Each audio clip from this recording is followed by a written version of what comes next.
Good afternoon everyone. Start our class.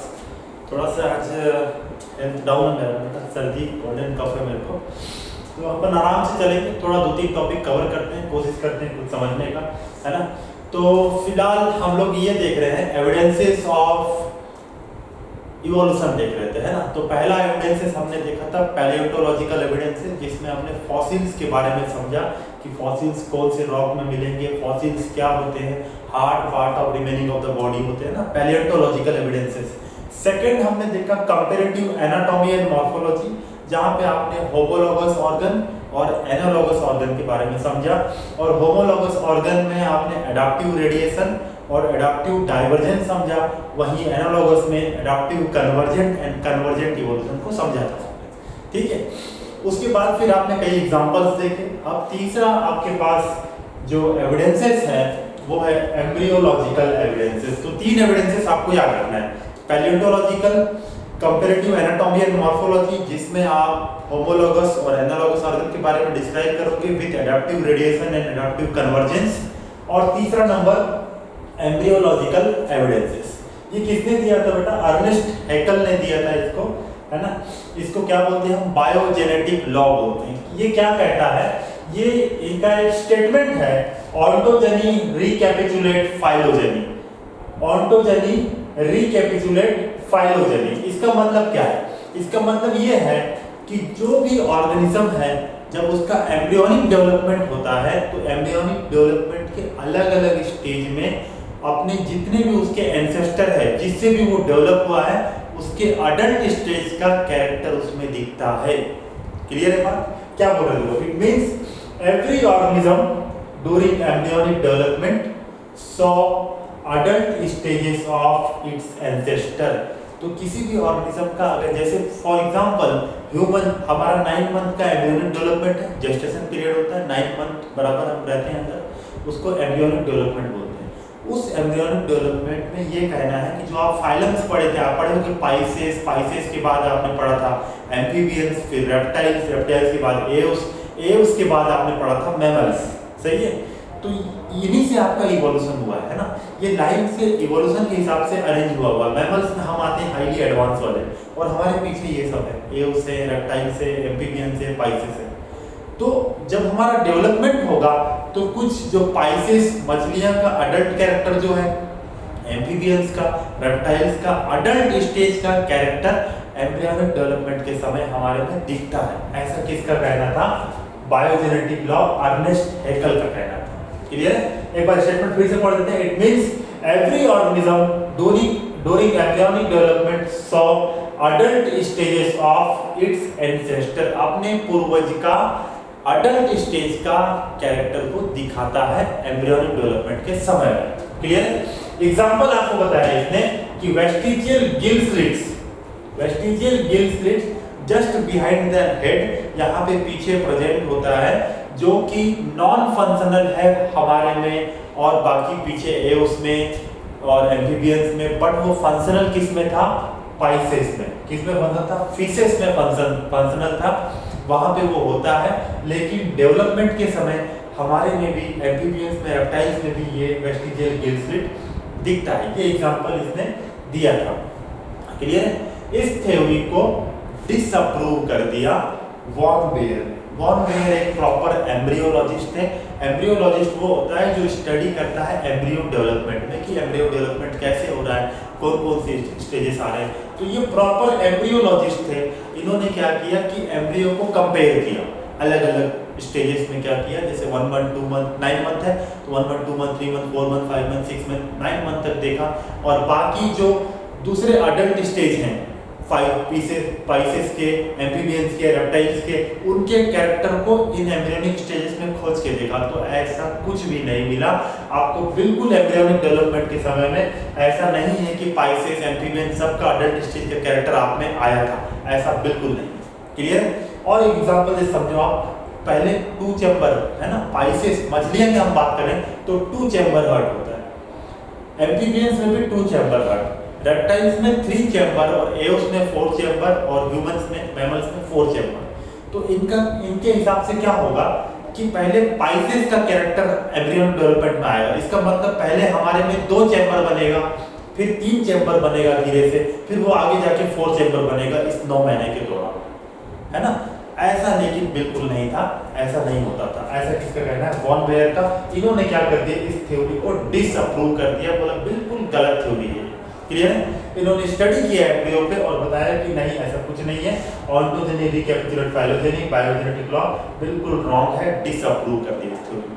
तो ये theory भी आपको याद रखना है एविडेंसेस ऑफ आपका इवोल्यूशन में, ठीक है। नेक्स्ट एविडेंसेस खत्म कर लिए हम, अब आप जा रहे हैं थ्योरीज ऑफ इवोल्यूशन। आपने क्या बोला कि इवोल्यूशन ऐसे हुआ है, पहले आपने बताया कि biogenesis, theory of chemical evolution, उसके बाद आपने एविडेंस प्रस्तुत किया, सबूत दिए कि भाई ये देखो इससे पता चल रहा है कि इवोल्यूशन हुआ है, एडाप्टिव रेडिएशन हुआ, ऑर्गेनिज्म अलग अलग जगह गए तो अडाप्ट किए तो वेरिएशन आया, नया स्पीसीज बना, तो इवोल्यूशन हो रहा है, सबूत दिया आप, ठीक है। अब हम क्या बताएंगे कि इवोल्यूशन हो कैसे रहा है, ठीक है। इवोल्यूशन हो कैसे रहा है, ऑर्गेनिज्म बने तो वो कैसे इवॉल्व हो रहे हैं, उसका मैकेनिज्म क्या है, उसके लिए हम पढ़ेंगे थ्योरीज ऑफ ऑर्गेनिक इवोल्यूशन। क्या पढ़ने वाले हैं? Theories of organic evolution. क्या क्या थ्योरी है? पहला थ्योरी हमको पढ़ना है इसमें लेमार्किज्म, है ना। पहला थ्योरी क्या पढ़ना है? लेमार्किज्म, जिसको हम बोल रहे हैं theory of inheritance of acquired character. Theory of inheritance of acquired character किसने दिया था बेटा? जेबी लेमार्क, है ना। लेमार्क ने दिया था, इसीलिए इसको लेमार्किज्म भी बोलते हैं, है ना। अगला थ्योरी पढ़ेंगे अपन डार्विन का, वो डार्विन ने दिया था, डार्विनिज्म बोलते हैं उस थ्योरी को। तो लेमार्क ने दिया था तो लेमार्किज्म भी बोलते हैं। Theory of inheritance of acquired character क्या है, इसका मतलब समझ। गिवन बाय फ्रेंच नेचुरलिस्ट, है ना।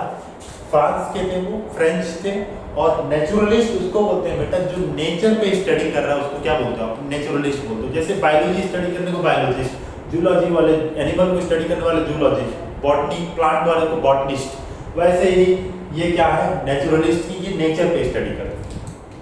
इनका basic concept of Lamarck, Lamarck क्या कहना चाहते हैं आपको, वो कैसे बता रहे हैं कि ऑर्गेनिक इवोल्यूशन कैसे हुआ, उसके लिए आपको 4 स्टेटमेंट दिया गया है ना। एक एक करके समझते हैं।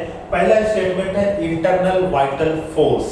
इंटरनल मतलब अंदर से, वाइटल मतलब अंदर जो ऑर्गन्स हैं, अंदर से एक चाह जागती है ऑर्गेनिज्म के अंदर, एक इच्छा जागता है ऑर्गेनिज्म के अंदर, वाइटल फोर्स जनरेट होता है, जिससे क्या होता है? बॉडी साइज बड़ा हो जाता है ऑर्गेनिज्म का। ऐसा किसका कहना है? लेमार्क का कहना है। बॉडी साइज इंक्रीज हो जाता है ना। जैसे ऑर्गेनिज्म चाह रहा है कि यार मैं बड़ा हूं और मैं उड़ने लगूं, तो अंदर से एक चाह जागा और वो उड़ने लगा। ऐसा किसका कहना है? लेमार्क का कहना है। ऐसे इवोल्यूशन हुआ, ठीक है। तो इंटरनल वाइटल फोर्स, अंदर से एक चाह जागती है, उससे आप क्या हो रहा है? डिफरेंस, वेरिएशन आ रहा है, ग्रोथ हो रहा है। Second point, effect of environment and new need. Environment, effect of environment and new need. तो इन्वायरमेंट भी क्या हो रहा है बेटा? कंटिन्यू बदल रहा है ना। इन्वायरमेंट आप देखो कई सालों में, अभी भी देखो अपन बोलते हैं कि ठंडी कम पड़ रहा है एक साल, कभी गर्मी ज्यादा पड़ रहा है, बरसात इस बार कम हुआ, ज्यादा हुआ। तो इन्वायरमेंट क्या हो रहा है? रेगुलरली बदल रहा है, और इन बदलते हुए इन्वायरमेंट के साथ में जरूरतें भी क्या हो रही है? बदल रही है। और बदलते हुए जरूरतों के साथ में ऑर्गेनिज्म भी क्या हो रहे हैं? उनमें एक चाह जाग रही है, डिजायर आ रहा है उनमें। डिजायर बोलने से अंदर से चाह आना, है ना, इच्छा प्रकट होना कि भाई ये इन्वायरमेंट बदल गया, ऐसा करूंगा मैं, इच्छा बदलना। तो इसको एक और चीज बोलते हैं doctrine of desire. Doctrine of desire, है ना। डिजायर मतलब चाह जागना। तो बदलते हुए इन्वायरमेंट के साथ ऑर्गेनिज्म भी बदलना चाहते हैं, उनमें एक डिजायर आ रहा है, डिजायर प्रोड्यूस हो रहा है, और वो डिजायर ही ऑर्गेनिज्म को क्या कर दे रहा है? बदल दे रहा है। ऐसा किसका कहना है? लेमार्क का कहना है। आप सोच के देखो, अभी आप बोला अरे कंपटीशन एग्जाम में नीट का तैयारी करूं, अंदर अंदर सोचे और आप एकदम नीट तैयार हो गए, ऐसा होता है क्या? नहीं होता है ना। तो effect of environment and new need, doctrine of desire, ऐसा होता नहीं है, बट ऐसा कहना किसका था? लेमार्क का कहना था। क्लियर है पॉइंट? ठीक है, डन। तीसरा पॉइंट है use and disuse of organ. ठीक है, use and disuse of organ. Lamarck का कहना यह है कि जो ऑर्गन को आप ज़्यादा यूज़ करोगे वो वेल डेवलप्ड होगा। वो कैसा होगा? वेल डेवलप्ड होगा, वो डेवलपमेंट उसका अच्छा होगा।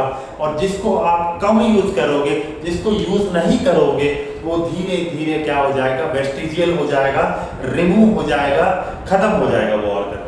ठीक है, इसको एक एग्जांपल से समझाते हैं। ये एग्जांपल जैसे आप बोले जिराफ पहले नीचे नीचे घास वास का पत्तियां अवेलेबल थी, नीचे नीचे वो खा रहे थे, नीचे नीचे खाते खाते इन्वायरमेंट बदल गया तो क्या हो गया? उनको पत्तियां ऊपर, मतलब पौधों में, बड़े बड़े पेड़ में पत्तियां मिलने लगी। तो अब नीचे से उनको ऊपर तो खाना ही पड़ेगा, तो खाने के लिए उनके अंदर इन्वायरमेंट बदल गया, जरूरतें बदल गई। तो उनके अंदर क्या आया? डिजायर आया, नहीं यार ऊपर वाला पत्ती खाऊंगा। तो ऊपर वाला पत्ती खाने के लिए इन्होंने अपने गर्दन को बार बार क्या किया? यूज करना चालू किया। ठीक है, तो गर्दन को यूज करते करते इतना यूज किए कि गर्दन पूरा क्या हो गया? लंबा हो गया। ऐसा किसका कहना है? लेमार्क का कहना है। ठीक है, तो वो पत्तियों को खाने के लिए जैसे जैसे हाइट बढ़ता गया, नीचे पत्तियां खत्म हो रही है धीरे धीरे, तो वो ऊपर वाले पत्ती खाने के लिए अब डिजायर जाग रहा है, उसको पकड़ के खाने की कोशिश करते करते उनका यूज, गले को बार बार यूज कर रहे हैं, तो गला क्या हो गया? लंबा हो गया। और डिसयूज ऑफ ऑर्गन, इसको कैसे समझे? इसको जैसे सांप किस में आता है बेटा? रेप्टाइल्स में आता है। और रेप्टाइल्स किस में आता है? आप पढ़े हो फाइलम, तो आपको याद होगा टेट्रापोडा, मतलब 4 पांव वाले, है ना, 4 लिम्ब होता है, उसको बोलते हैं टेट्रापोडा, है ना, 4 लिम्ब्स। जैसे हम भी टेट्रापोडा है, 2 फॉर लिम्ब है, 2 हिंड लिम्ब है ना। तो वैसे ही रेप्टाइल्स भी किस में आते हैं? टेट्रापोडा। बट सांप में पैर है क्या? नहीं है आज, है ना। सांप आते टेट्रापोडा में, लेकिन सांप में पैर नहीं है, क्योंकि सांप क्या कर रहे थे बेटा? बार बार बिल में रेंग के घुस जा रहे थे, वो पैर को यूज ही नहीं कर रहे थे। तो धीरे धीरे शुरुआत में पैर था उनके पास, बट यूज नहीं कर रहे थे, डिसयूज कर रहे थे, उसको यूज ही नहीं कर रहे थे, तो धीरे धीरे वो क्या हो गया? खत्म हो गया। ठीक है, 2 एग्जांपल से आप समझे, use and disuse of organ. ठीक है,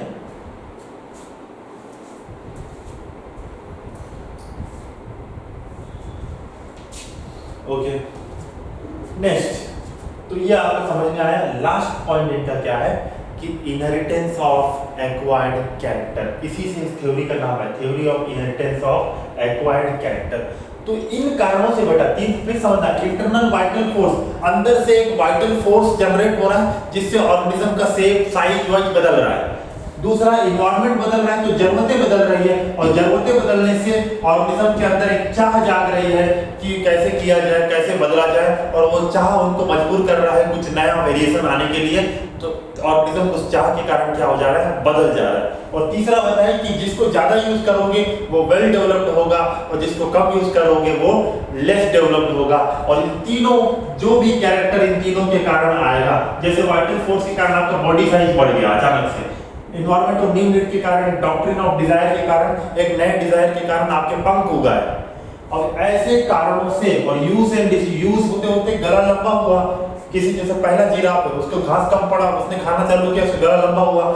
और डिसयूज, सांप पैर नहीं कर रहा था, उसके पैर गायब होने लगे। तो ये जितने भी कैरेक्टर अपने जीवन में इन कारणों से एक्वायर करता है, उसको कैरेक्टर मिलता है अपने जीवन काल में, वो कैरेक्टर इनहेरिटेंट हो जाता है, उसके प्रोजनी को पास हो जाता है। ये कहना है किसका? लेमार्क का कहना है ना।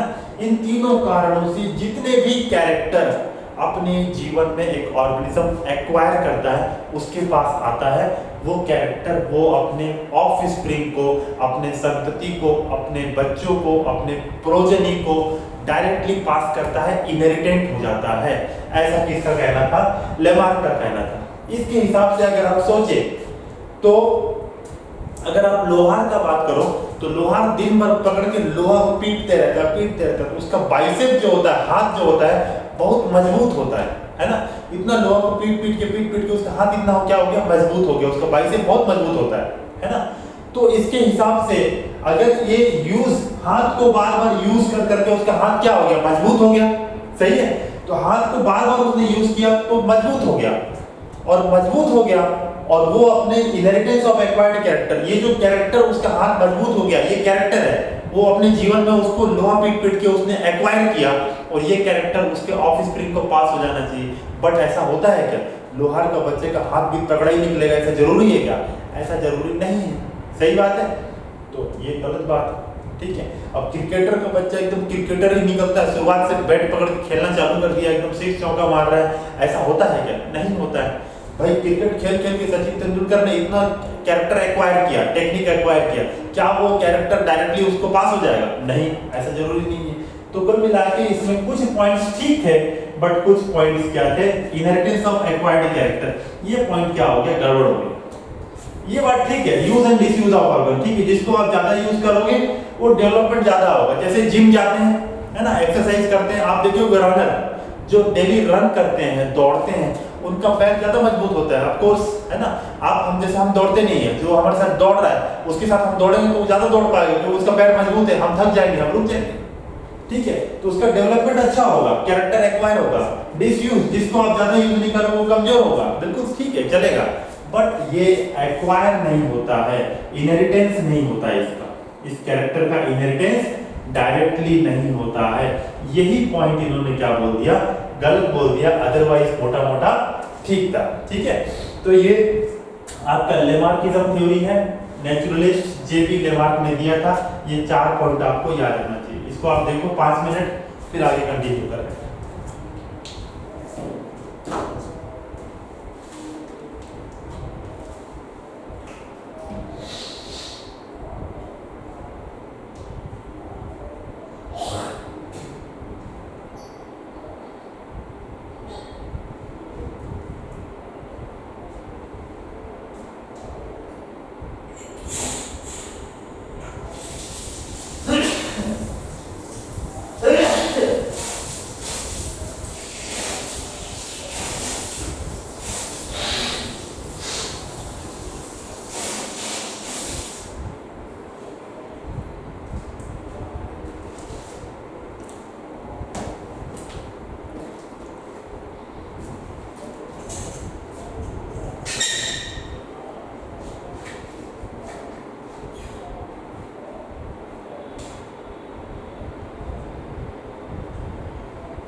थ्योरीज ऑफ ऑर्गेनिक इवोल्यूशन देख रहे हैं बेटा।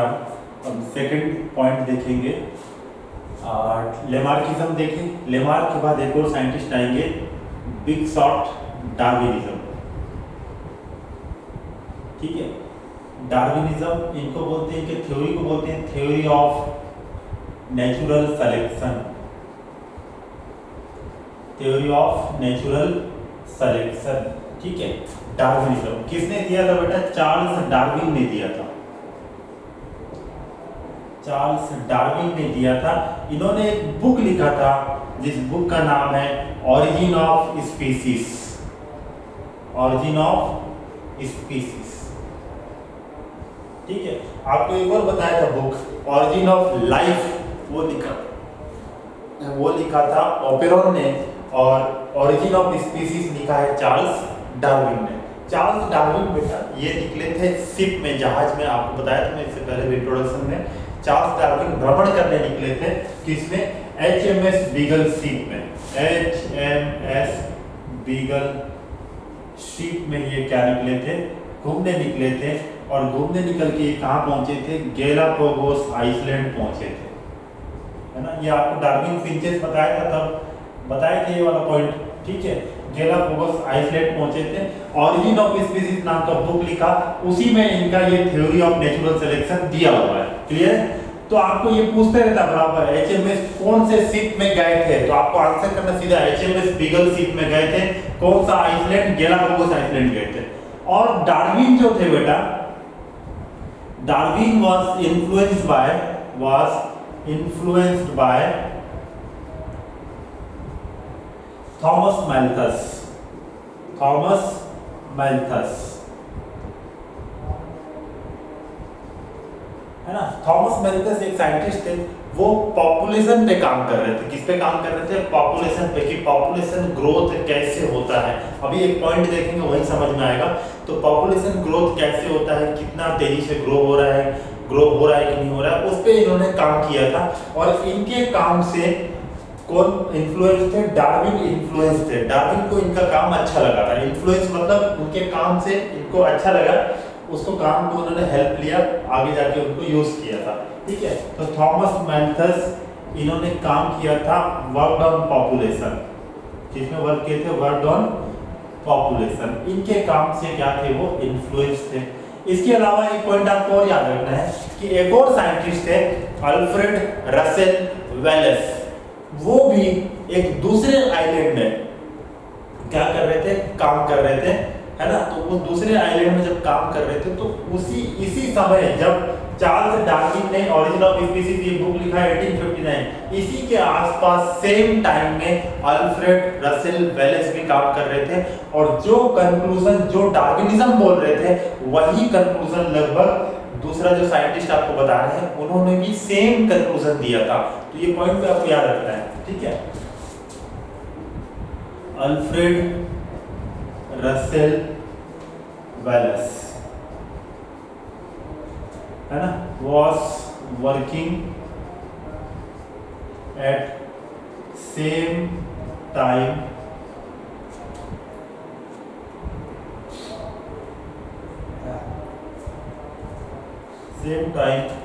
on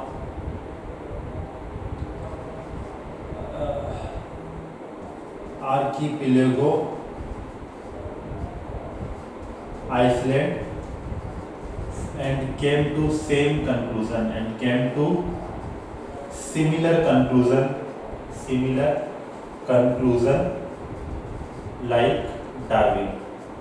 तो डार्विन जैसे कंक्लूजन में पहुंचे थे, वैसा ही कंक्लूजन में ये भी पहुंचे थे, ठीक है ना। तो इस आइसलैंड का नाम आप याद रखोगे आर्किपेलागो, हाँ मेले आर्किपेलागो, इसका नाम याद रखना है ना। ये भी क्या है? आइसलैंड है।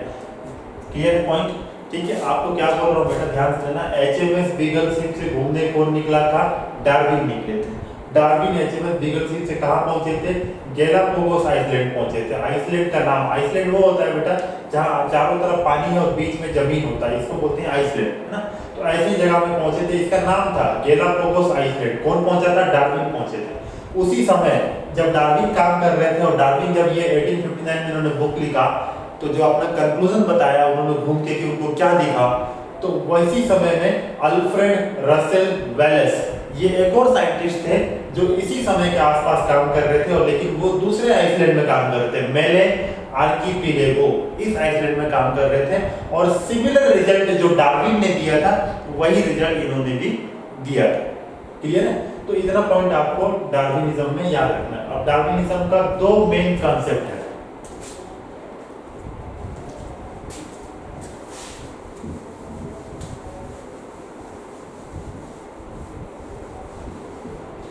ठीक है, two main concepts of Darwin, two main concepts of Darwin.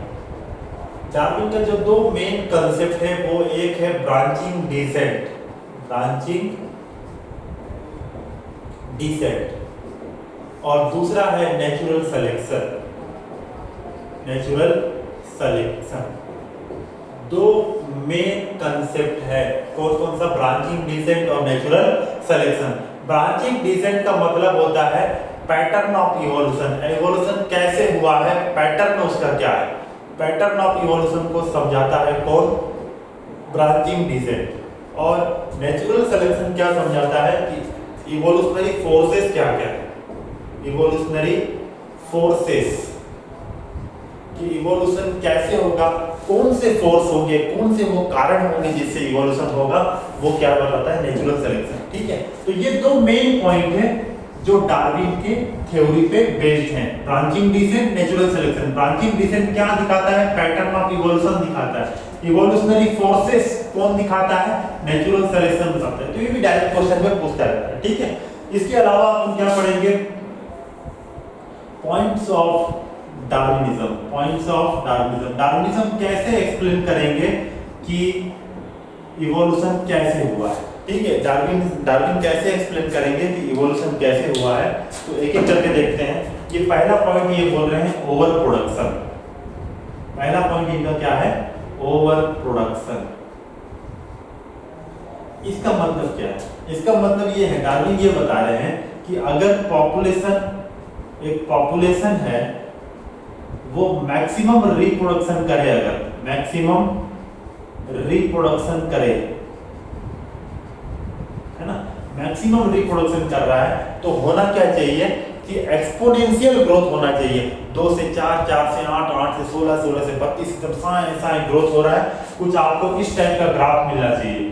ये आपका शुरू हुआ, ये ऐसा ग्राफ मिलना चाहिए, कंटिन्यू बढ़ रहा है पॉपुलेशन, ऐसे टाइप के ग्राफ को आप क्या बोलते हो? Exponential growth. तो अगर ऑर्गेनिज्म मैक्सिमम रिप्रोडक्शन कर रहा है तो क्या होना चाहिए? Population should show exponential growth, exponential growth दिखाएगा, अनलिमिटेड ग्रोथ होना चाहिए पॉपुलेशन का। ठीक है, ये आइडियल सिचुएशन है। ये क्या सिचुएशन है बेटा? आइडियल। बट रियलिटी में क्या है? बट अगर रियलिटी में अगर देखें तो ऐसा नहीं हो रहा है। रियलिटी में क्या चल रहा है कि रिलेटिवली ओवरऑल हम क्या देख रहे हैं कि ऑर्गेनिज्म का नंबर मोटा मोटा क्या है, लगभग बराबर चल रहा है, उतना ज्यादा चेंज नहीं हो रहा है। ऐसा नहीं हो रहा है कि अगले साल में बहुत ज्यादा हो गए, डबल हो गए, ट्रिपल हो गए, ऐसा कुछ नहीं हो रहा है। रियलिटी में क्या है? Organism population growth is stable, but in reality population growth is stable, population growth क्या है? इज स्टेबल है। ठीक है, except seasonal fluctuation, except seasonal fluctuation. ठीक है, सीजनल फ्लक्चुएशन मतलब समझो कि सीजन, कुछ सीजन होते हैं जहां पे आपको क्या हो जाएगा, आपको दिखेगा ऑर्गेनिज्म का नंबर बढ़ गया है। जैसे आप देखो कि चींटियां, एक सीजन आता है वो पंख लग के भयानक चींटी उड़ता है, पूरा घर तरफ हर तरफ चींटी चींटी दिख रहा है, लेकिन क्या आपको साल भर ऐसा दिखता है? सब चींटी कहाँ गए? खत्म, है ना? वापस जाके नॉर्मली जितना चींटी लगभग है वो साल भर वही दिखता है फिर। क्लियर है? तो नंबर सीजनल फ्लक्चुएशन है, कुछ सीजन में एकदम आपको बहुत बढ़ा हुआ दिखेगा, बट ओवरऑल अगर हम देखें तो पॉपुलेशन का जो क्या है वो स्टेबल है, ग्रोथ क्या है स्टेबल है। चींटी के बारे में आप देखें, ऐसे ही कोई कीड़े भी होते हैं बहुत सारे, वो लाल वाला कीड़ा होता है तो छोटा छोटा वाला कहीं तो कई के पास जमा रहता है, वहाँ इकट्ठा हो जाते हैं, जिसको छूने से भागने लगते हैं। वो आपको कुछ समय दिखेंगे, कुछ समय नहीं दिखेंगे। तो नंबर क्या हो रहा है उनका, कोई सीजन में ज्यादा ग्रोथ है बट वापस कम, है ना। तो ऐसे कई ग्रोथ है। फिर कुत्ता में भी देखोगे कि आप डॉग सीजनल, एक सीजन आता है, ईस्टर साइकिल चलता है, रिप्रोडक्शन ऑर्गेनिज्म चैप्टर पढ़े थे, ईस्टर साइकिल चलता है, साइक्लिक, है ना, साइक्लिक चेंजेस होता है, सीजनल होता है। तो डॉग 4-5 बच्चा देते हैं, उसमें से 2-3 निपट भी जाते हैं, लास्ट में बचते कितने हैं, 2-3 ही बचते हैं, है ना। तो ये नंबर ऊपर नीचे होते रहता है और लगभग ग्रोथ क्या है स्टेबल है ना। क्यों स्टेबल है, होना कैसा चाहिए था, अगर ऑप्टिमम पॉपुलेशन अगर मैक्सिमम रिप्रोडक्शन करे तो ग्रोथ को तो एक्सपोनेंशियल होना चाहिए था, फटाफट बढ़ना चाहिए था, बट रियलिटी में ऐसा है। ऐसा क्यों है, क्योंकि रिसोर्सेज क्या है बेटा, लिमिटेड है। रिसोर्सेज के बारे में अगर बात करें हम तो रिसोर्सेज क्या है, लिमिटेड है।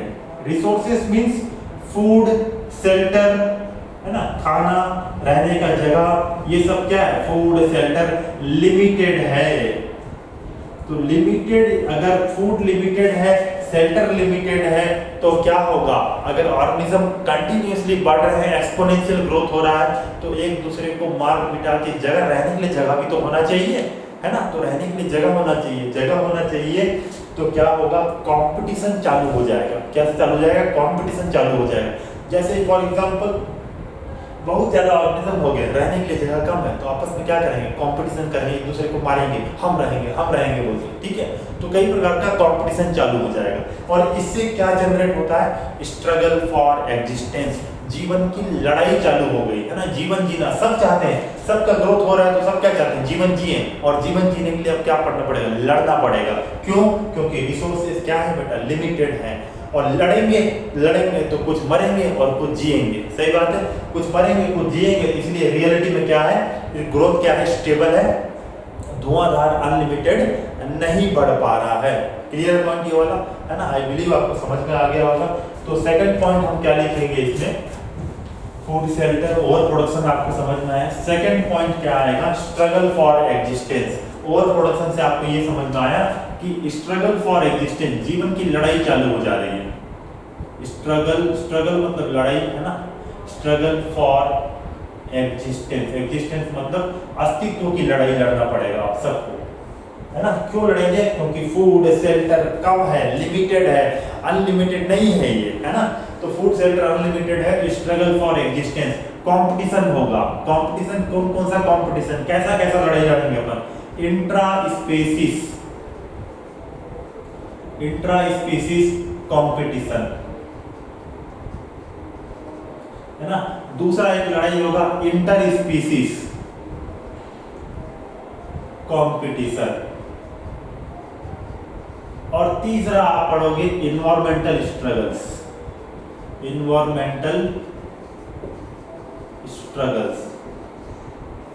है ना। इसका मतलब क्या है, इंट्रा स्पीसीज मतलब समझो कि कुत्ते आपस में लड़ाई कर रहे हैं, तो क्या बोलोगे, इंट्रा स्पीसीज कंपटीशन। आदमी, ह्यूमन आपस में लड़ रहे हैं, तो क्या बोलेंगे, इंट्रा स्पीसीज। खुद में जो लड़ाई है आपस, सेम स्पीसीज में, सेम जाति वाले जो ऑर्गेनिजम्स है ना, स्पीसीज जो सेम है, उसके बीच की लड़ाई को आप क्या बोलते हो, इंट्रा स्पीसीज कंपटीशन बोलते हैं। कुत्ते आपस में लड़ रहे हैं, आप देखे होंगे कि एक एरिया में रहते हैं और दूसरा कुत्ता आनंद भाग चिल्ला के उसको भगा देते हैं, सही बात है। तो ये इंट्रा स्पीसीज कंपटीशन है। इंटर स्पीसीज, आप देखोगे कहीं जंगल में सियाल होता है, सियाल क्या बोलते हैं उसको, फॉक्स, है ना। सियाल वो निकलता है और कुत्ता और रात में फिर लड़ाई करते हैं, रोड में उसको आने नहीं देते, सियाल को भगा देते हैं वहां। तो ये सियाल जो है वो अलग स्पीसीज है ना, फॉक्स अलग स्पीसीज है, और आपका ये फॉक्स नहीं बोलते हैं, जैकल बोलते हैं ज़रा। तो जैकल अलग स्पीसीज है, डॉग अलग स्पीसीज है, दोनों के बीच में लड़ाई हो रहा नहीं हो रहा है, कंपटीशन हो रहा नहीं है, आने नहीं देना चाहते अपने शेल्टर में। तो इंटर स्पीसीज कंपटीशन, दो डिफरेंट स्पीसीज के बीच अगर कंपटीशन होता है तो उसको इंटर स्पीसीज कंपटीशन। आपस में तो लड़ ही रहे हैं, ऊपर से एनवायरमेंटल स्ट्रगल, कभी ज्यादा पानी गिर गया, कभी सुनामी आ गया, कभी बहुत ज्यादा गर्मी पड़ गया, पॉकेट कम बढ़ गया, पानी कम पड़ गया, है ना, पत्तियां जल गई, बहुत सारा चीज स्ट्रगल, जीने के में भी और भी बहुत सारा स्ट्रगल पड़ रहा है। अब देखो अचानक से टमाटर महंगा हो गया, 200 रुपए किलो हो गया, सही है। तो ये सब भी इन्वायरमेंटल स्ट्रगल्स है। तो इतने तरीकों का कंपटीशन झेलना पड़ रहा है जीवन में, ठीक है। इसमें सबसे डेंजरस कौन सा कंपटीशन है बोलने से, सबसे डेंजरस है ये इंट्रा स्पीसीज कंपटीशन। आपस में लड़के मर जाएंगे, फूट डालो राज करो डीटी, है ना, आपस में लड़के मर जाएंगे, सबसे डेंजरस ये है। तो मोस्ट डेंजरस याद रखना है आपको, इंट्रा मतलब खुद के बीच में, इंटर मतलब दो डिफरेंट चीजों के बीच में, ठीक है। तो दो स्पीसीज है, इसलिए दो different species, same species, intra species. तो मोस्ट डेंजरस कौन सा है, intra species, most dangerous competition, ठीक है। इंटर स्पीसीज क्या है, ये जो कंपटीशन है, this is more potent force for evolution. Evolution होने के लिए ये जो फोर्स है, ये जो लड़ाई है, ये तगड़ी लड़ाई है ना भाई। क्या होगा, दो ऑर्गेनिज्म आपस में लड़ रहे हैं, तो लड़ के देखेंगे कि यार मैं यहाँ पे कमजोर पड़ रहा हूँ, तो वो क्या चाहेंगे कि यार इस चीज में मामला बढ़ाया जाए, कुछ इंप्रूवमेंट किया जाए, इनसे आगे निकलना पड़ेगा। तो क्या होगा, धीरे धीरे वो कैरेक्टर डेवलपमेंट चालू करेंगे, उनमें इवोल्यूशन होगा और वो स्ट्रांग होना चालू होंगे, है ना। तो इंटर स्पीसीज कंपटीशन होगा, तब क्या होगा, कंपटीशन होने से आपका क्वालिटी क्या होगा, इवोल्यूशन आएगा, ज्यादा आने का चांस है। तो पोटेंट फोर्स कौन सा है पूछता है आपको इवोल्यूशन के लिए, तो इंटर स्पीसीज कंपटीशन। सही बात है। जैसे आपके स्कूल में एग्जाम हो रहा है, आपस में 5-10 नंबर आपस में ले आए, हाँ ठीक है मेरा 10 हाईएस्ट है ना, कितना में 50 में 10 नंबर हाईएस्ट है, बहुत खुश हो रहे हैं, 20 नंबर हाईएस्ट, बहुत खुश हो रहे हैं।